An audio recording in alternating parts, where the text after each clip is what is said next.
Saotra nanome fitenenana ry vahoaka malagasy ianareo mpanolotsaina amin'ny fanavaozana ny Repoblikan'i Madagasikara, ianareo filohan'ny avy mpanjakana izay manatrika eto Andriamatoa Generaly Ministra ny Foloandahy, Andriamatoa Generaly Ministra Délégué misahana ny Gendarmeria Pirenena, ianareo mpikambana amin'ny gouvernemanta manatrika eto, ianareo solom-bavam-bahoaka izay manatrika eto, nareo manakaja sivily sy miaramila, ho anareo tanora izay hitako be da be manatrika eto, tompolahy sy tompovavy voalohateny dia toy ny nataoko tamin'ny nanatrika ny asizy natao tafika dia iaraba manokana anireto zoky ao amin'ny gendarmeria izay tonga manatrika eto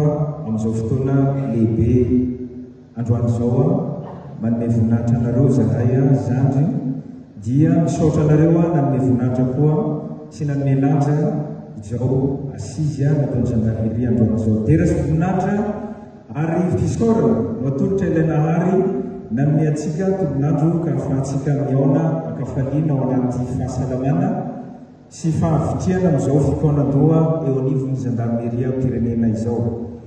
Andro vitsivitsy lasa izay dia tonga teto amin'ity toerana ity ny tenako nanatrika ny fikaonan-doha nataon'ireo teo anivon'ny tafika malagasy. Ankehitriny dia manatanteraka midaranareo ihany koa ianareo anivon'ny gendarmeria izay tolorako etoana ny fisaorana sy ny fankasitrahana tanteraka. Manam-pirofo izany fandraisana andraikitra atao amin'ny tafika malagasy sy ny gendarmeria pirenena izany fa lohalaharana tokoa ny foloalindahy malagasy amin'ny fikatrahana tombotsoa ambony firenena sy ny fikarohana vahaolana sy ny paikady mba hitondrana ny firenena makany amin'ny fanavaozana sy fampandrosoana haingana sy maharitra. Tsy afa-miala amin'izany tokoa ny foloalindahy satria isika ny tandroka amin'ny vozona sy manda arony tanàna. Voady nataotsika ny hoe ho an'ny tanindrazana ary tsy hivarobe ny rano amin'ny firenena sy ny vahoaka malagasy velively. Tsy hitandro asa sarana, tsy hiravoravo tanana ary hijoro hatrany ho saro-piaro amin'ny fiandrianam-pirenena ny fandriam-pahalemana ary ny filaminam-bahoaka sy ny fiarovana ireto farany dia ny vahoaka zany. Fanarenana ny gendarmeria mba hamerenana ny fampitokisana, hanamafisana ny fandriam-pahalemana ary ampoana tsy misy fetra ny tanindrazana. Izany no loha hevitra misafidinareo amin'izao fikaonan-doha izao. Ny folo hevi-dalina sy mametraka tanjona goavana tokoa izany loha hevitra zany. Anjaranareo ny mitady ny fomba hamadiana izany ho asa ampiharana izany eny am-kianja mba hahatsapany vahoaka malagasy ny fiovana sy ny fanavaozana eo anivon'ny gendarmeria pirenena. Nataon'izao fitondrana tarihiko izao ho lara-pameana ny fametrahana ny tany tandalana sy ny asiny fahefa-panjakana, ny fanajariana, ny fandriam-pahalemana manerana ny nosy, ny ady amin'ny kolikoly sy ny gaboraraka samihafa. Izany ny fanavaozana sy fanovana taky ny vahoaka malagasy amintsika mpiasam-bahoaka.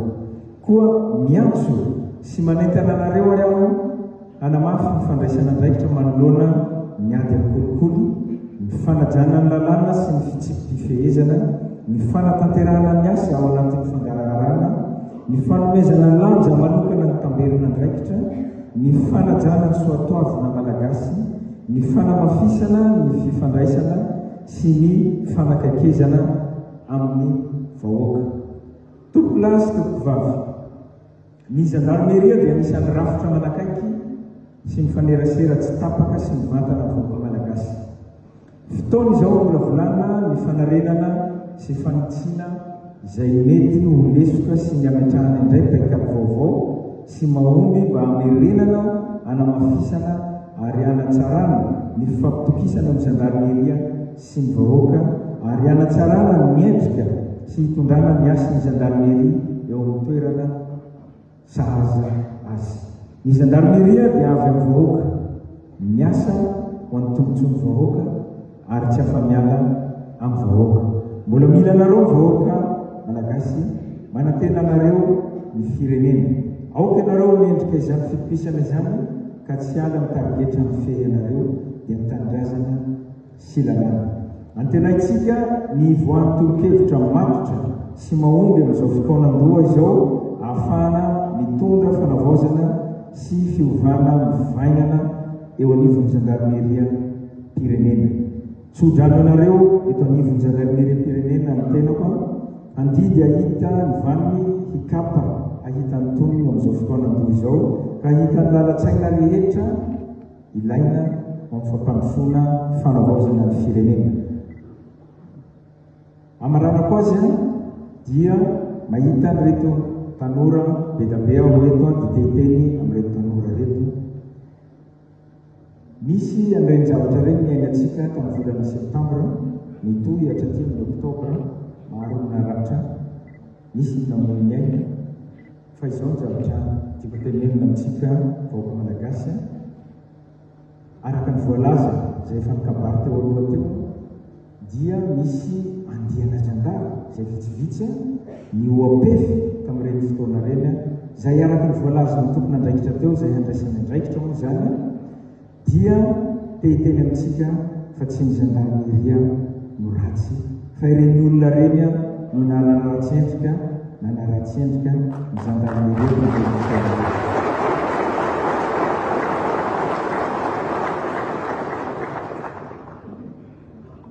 Miaramila isika matony akanjo anio akanjo maramara io.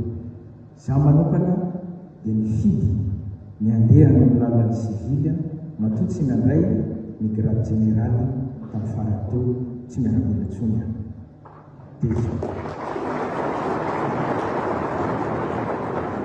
rehefa miakanjo aniny akanjo miaramila iny ianao dia aoka hanaraka ny rafitra miaramila ny lalàna miaramila.